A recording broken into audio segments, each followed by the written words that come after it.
pirulitos do espaço.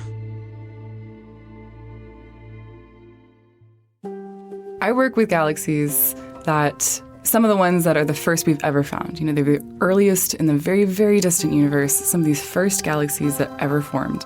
I try and find them, and anything else I can pick apart to try and understand the very, very early universe.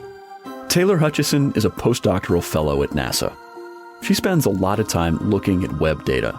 Like literally anything you find out about these galaxies and this time in early universe is a substantial advancement of that science. Like anyone who contributes to it is making a big contribution because we just knew nothing about it. And it's so exciting to see, like very rapidly over the span of just 1 year, we have a completely different understanding of what's going on in the early universe than we did before. Before Webb, or JWST as the insiders call it, Taylor had used a ground-based telescope for a research technique called spectroscopy. That's where light is separated into its components so scientists can see what chemical ingredients are out there. When she saw the first images from Webb, she knew it was going to change everything. And I remember I was taking my cat to the vet and like having the live stream play on my phone as I was driving.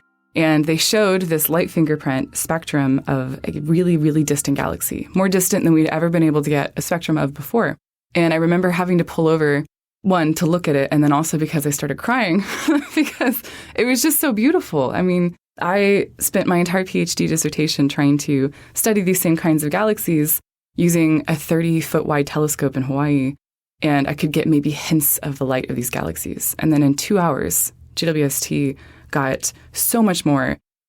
Taylor says that looking back at those early galaxies feels like cosmic archaeology.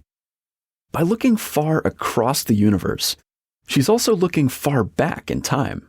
The universe is so massive, space is so vast, that light is not instantaneous. It has to travel. I mean, if you're in a room, you turn on a switch, your room is immediately lit up. But the sun even is far enough away from the Earth that it takes 8 minutes for light to get to us from the sun. So if you had an evil wizard go and disappear the sun, it'd take 8 minutes for us to stop seeing sunlight.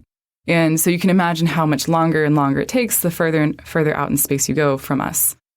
That means that when Webb shows us images that are billions of light years away, we're also looking billions of years back in time. Partilha, seguindo-nos e dá coraçãozinho nas nossas redes sociais. AstrosNuTube.